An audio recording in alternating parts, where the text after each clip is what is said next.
Hamas runs Gaza, is that correct? Yes, sir. And lots of people help Hamas, don't they? There are people who help. There are lots of people in Gaza who oppose Hamas as well. Well, Qatar sends Hamas $10 million a month to run the place, does it not? It has. The Palestinian Authority, which the people of Gaza rejected in favor of Hamas, pays Gaza's electricity bill. They keep the lights on for Hamas, don't they? Well, to be clear, the people of Gaza didn't reject the Palestinian Authority. Hamas took over with force of arms. I don't want to debate that. Yeah. There's not much to debate. Yes, the Palestinian Authority does provide salaries to its people in Gaza. Does the Palestinian Authority pay for the keeping the lights on in Gaza? They pay for some of it, yes. The UN sends Hamas money to educate the children, does it not? UN pays for some education in Gaza. They do that through their own agencies. Is that a yes? They provide the money into Gaza, yes. I'll take that as a yes. The UN gives Hamas money to run hospitals, does it not? The UN runs hospitals in Gaza too, yes. And in fact, doesn't Hamas tax at the rate of 16.5% every bit of food and aid that comes in to Gaza? They do tax everything. I don't know the exact And percent. Hamas levies a tax on even fish caught, does it not? They tax everything. And Hamas also levels an income tax, does it not? That too. Okay. President Biden's administration has not enforced the sanctions on Iranian oil, on Iranian oil, has it? No. Okay. So you agree with Ms. I'm sorry, I can't see you. Pletka. So you agree? I tend to make it a policy to try to agree with Ms. Pletka whenever possible. Yeah. Well, you're smart. You told us you were smart. President Biden has not chosen to impose the snapback sanctions under the JCPOA, has he? Correct. Okay. Ms. Pletka, who has the $6 billion? It's in a bank in Qatar. Okay. So Qatar has control of it. In essence, that is correct, although... Well, let me put it this way. If the Qatar bank, there's a Qatar bank. If Qatar tells them to do something, and the United States tells them not to do something, who's the bank going to listen to? Well, that is the question before us right now. Who's the bank going to listen to? Qatar, Of their course. government. Okay. And isn't it a fact that back in 2021, Treasurer Yellen, through special drawing rights at the International Monetary Fund, gave Iran $4.5 billion?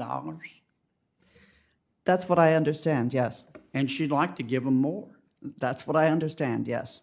That's like cash money. It's really a dividend you can cash in for U.S. dollars. Is that right? That's what I understand. Wow. It seems to me that we could cut off Hamas, or at least to go a long way toward doing that by actually just enforcing the things that we already say we're enforcing. Every authority that is necessary to cut off Iran, Hamas, and every other terrorist group is already in the president's hands. The question is never whether the president can, it's whether the president will. Well, why has the Biden administration been so soft on Iran? If we know Iran is funding Hezbollah, Hamas, the Houthis, their surrogates in Syria, their surrogates in Iraq, why has President Biden's administration been so soft on them? Well, do they just think love is the answer, and that this isn't a bar fight, and that, I mean, it just looks to me like this administration is quoting Socrates in the middle of a prison riot. That's a very apt picture. I'm not a spokesman for the Biden administration, so I can only give you my estimation. There has always been a problem in our compartmentalization in dealing with Iran. We have prioritized their nuclear program, their nuclear weapons program, understandably, but we have not ignored, but diminished the importance of their support for terrorism, their regional disruptions, and their human rights record. Those things need to change. We need to tighten the screws on Iran in every single aspect. So unfortunately, the Biden administration has proven time and time again that it just doesn't have the backbone to do what it needs to do. We saw that in Afghanistan, where there was a disastrous withdrawal of American troops from Afghanistan once the Taliban came in. And that's going to go down in American history as one of our biggest blunders. And Biden oversaw it.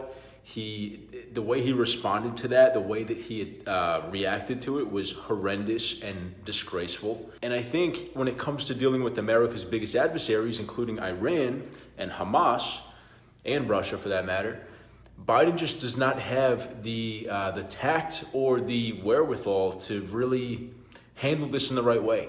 And that was one of the things that we saw with Trump, is that Trump managed to not get us into any new wars, and his foreign policy was marked by being strong but smart. Basically dealing with America's adversaries in a way that shows that we're strong and that we're not afraid to fight if we have to. But let's be smart about this. Let's try to figure this out and make a deal without fighting each other. And he was able to do that very successfully with North Korea, with China, with Putin. And we do not see any of that kind of ability and that skill on the foreign stage with Biden at all, in my opinion. So I'm scared to see what's going to happen when it comes to dealing with Iran, dealing with this whole situation in Israel. Can the Biden administration get its head out of its butt and make the right decision for American foreign policy? So anyway, let me know what you guys thought of this clip in the comments, and thank you for watching.